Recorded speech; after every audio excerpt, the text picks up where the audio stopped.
വേടനെതിരെ പരസ്യ പ്രതികരണം വേണ്ട എന്ന് BJP.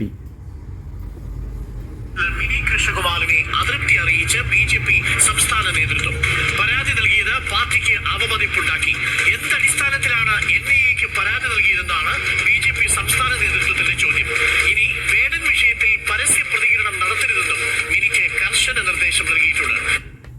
4 വോട്ടിനേക്കാൾ വലുതല്ല ഇവർക്ക് നരേന്ദ്രമോദി.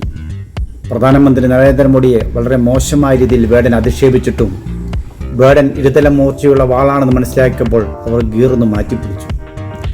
വേടനോട് നേരിട്ട് ഫൈറ്റ് ചെയ്താൽ അത് രാഷ്ട്രീയ ആത്മഹത്യയാവുമെന്ന് മനസ്സിലാക്കി ഇവർ നേരിട്ടുള്ള ഫൈറ്റ് വേണ്ട, പുളിയുദ്ധം മതിയെന്ന രീതിയിലേക്ക് ഫൈറ്റങ്ങ് മാറ്റി നോക്കി. ജാതിയും മതവും രാഷ്ട്രീയവും നോക്കാതെ ചെറുപ്പക്കാർ വേടന് ചുറ്റും ഓടിക്കൂടുന്നത് കണ്ടപ്പോൾ ഇവർ ഭയപ്പെട്ടിരിക്കാം. വേടൻ പാടിപ്പറഞ്ഞതിൻ്റെ സംഗീതം മാത്രമല്ല ചെറുപ്പക്കാർ ശ്രദ്ധിച്ചത്, ആ പാടിപ്പറഞ്ഞതിൻ്റെ വരികളുടെ അർത്ഥം കൂടി മനസ്സിലാക്കിയാണ് ഈ ആളുകൾ ഓടിക്കൂടിയത്. ചിലർ 6 അടി മണ്ണിൽ കുഴിച്ചുമൂടിയ ചില സത്യങ്ങളും യാഥാർത്ഥ്യങ്ങളും വേടൻ കുഴിച്ചെടുത്ത് വലിച്ചെറിഞ്ഞപ്പോൾ ചിലരുടെ രാഷ്ട്രീയ സാമൂഹ്യ നിലനിൽപ്പ് തന്നെ അപകടത്തിലാകുമോ എന്ന് ഇവർ ഭയപ്പെട്ടിരിക്കാം. അതുകൊണ്ടായിരിക്കാം വേടനെ പിന്തുടർന്ന് ഇവർ ആക്രമിക്കുന്നത്. വേടനെ എത്ര കല്ലെറിഞ്ഞാലും ആ കല്ലുകളൊക്കെ പെറുക്കി പാത വിരിച്ച് വില്ലുവണ്ടിയിൽ തലപ്പാവ് വെച്ച് സഞ്ചരിക്കുമെന്ന് ഒരു ചെറുപ്പക്കാരൻ വിളിച്ചു പറയുമ്പോൾ ആ ചെറുപ്പക്കാരൻ്റെ വാക്കുകൾ കണ്ടില്ല എന്നടിക്കാൻ ഈ സമൂഹത്തിന് സാധിക്കില്ല.